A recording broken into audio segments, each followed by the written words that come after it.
Hi guys, welcome back to my channel. Today I have a bullet journal video for you guys where I'm going to be working on 2 of my weekly spreads, and I thought I would go old school and kind of do more traditional bullet journal spreads. And my theme for this month happens to be squishy, which is just basically under the sea creatures that I created myself with watercolors, and I turned into stickers and some other fun things, which guys, you can totally find on my Patreon page. The link is down below. I'm offering all kinds of stuff for the month of August, and if you like these little stickers and the sheets and all of that stuff, please check out my Patreon page. You'll find it there. But I just thought I would switch it up. I love to do collage journaling for my weeklies, but I wanted to see if I could actually do some collage journaling in a more traditional way that people do bullet journaling. So I was like, well, I gotta make a page first to find out, right?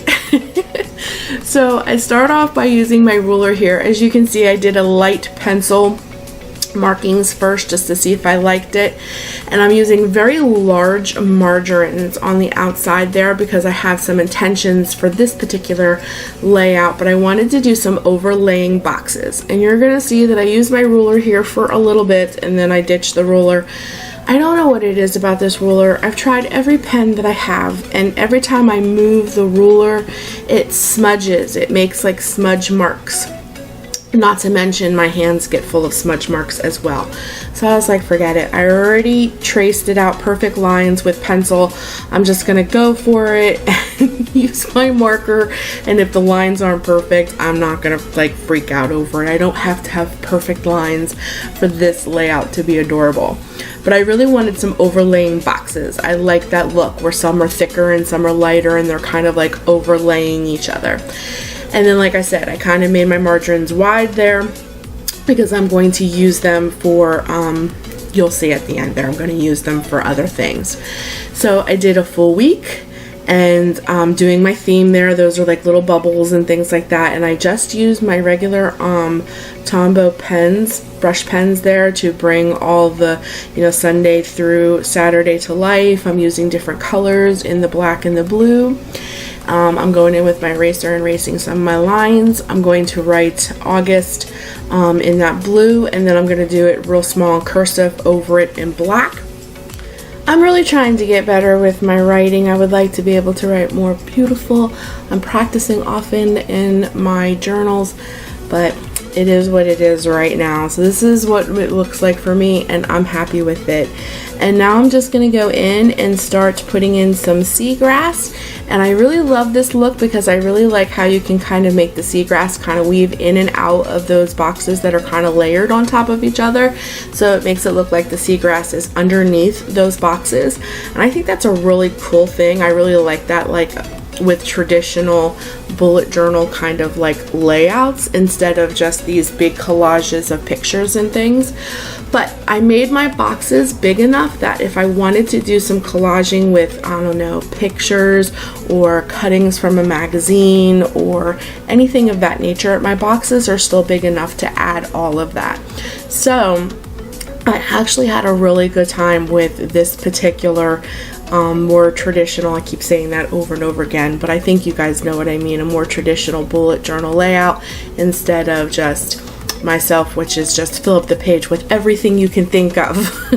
I have a few videos of my collage bullet journaling as well, but like I said, I wanted to like switch it up and really try something different, and I really had a lot of fun with these.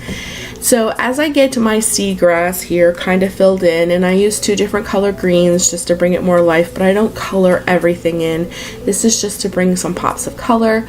I'm also going to be adding some of my stickers that I mentioned in the beginning of the video that I named Squishy. I'm going to be adding some of them in here as well. And I left my margins wide, which you're going to see here in a few seconds, because in the margins I'm going to use for to-do list. I think I have one in there for goals, and I don't remember what I used the third one for, but I kind of put down at the bottom in the margins like a little box. I think you're getting ready to see that now, but I wanted to show you I used my little stickers there.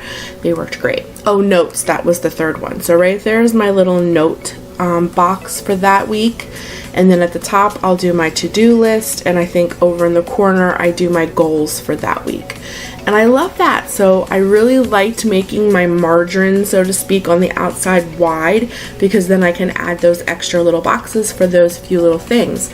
And I think it turned out super cute. I really enjoyed doing this.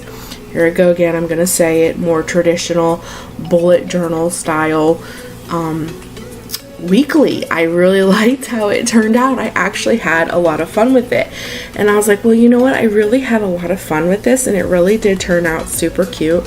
I want to try a different style, because the more that I did this, the more I was like, oh, I could have done this, or I could have made my margins really small, and I could add extra boxes, and I wonder if I had extra boxes, how much that would make my boxes smaller.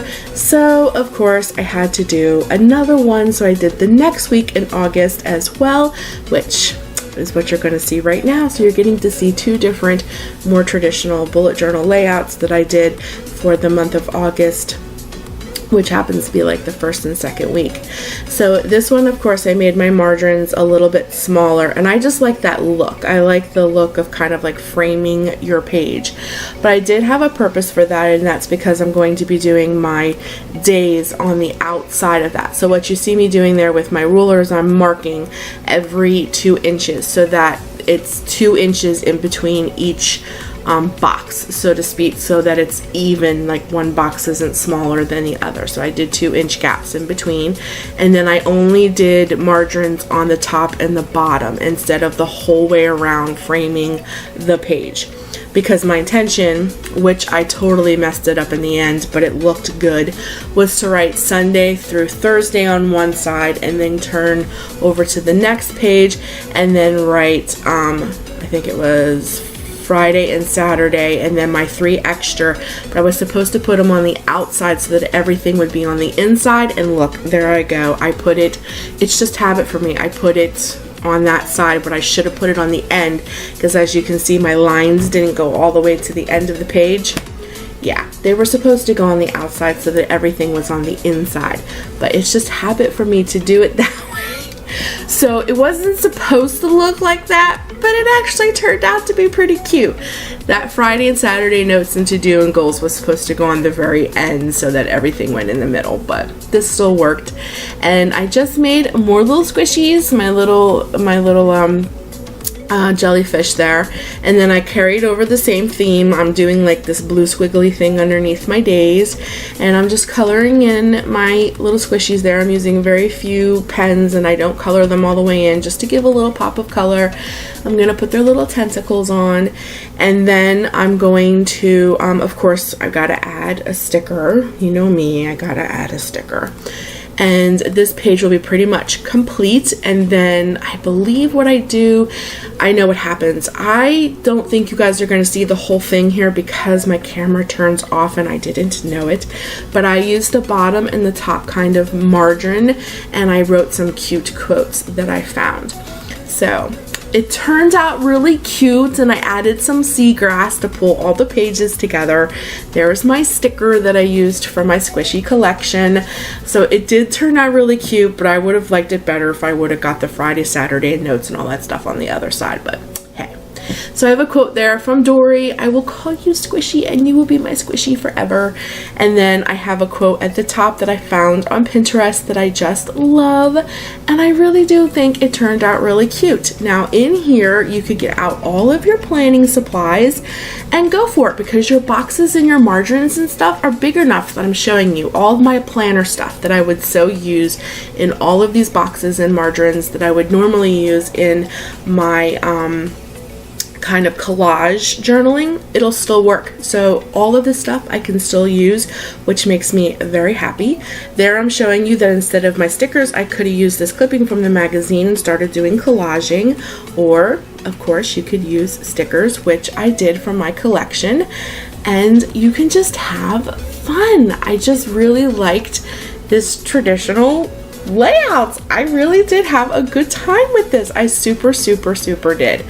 So I hope you guys really enjoyed this, and that you're totally inspired to mix it up and do what's fun for you in your bullet journaling. Nobody says it has to be done a certain way.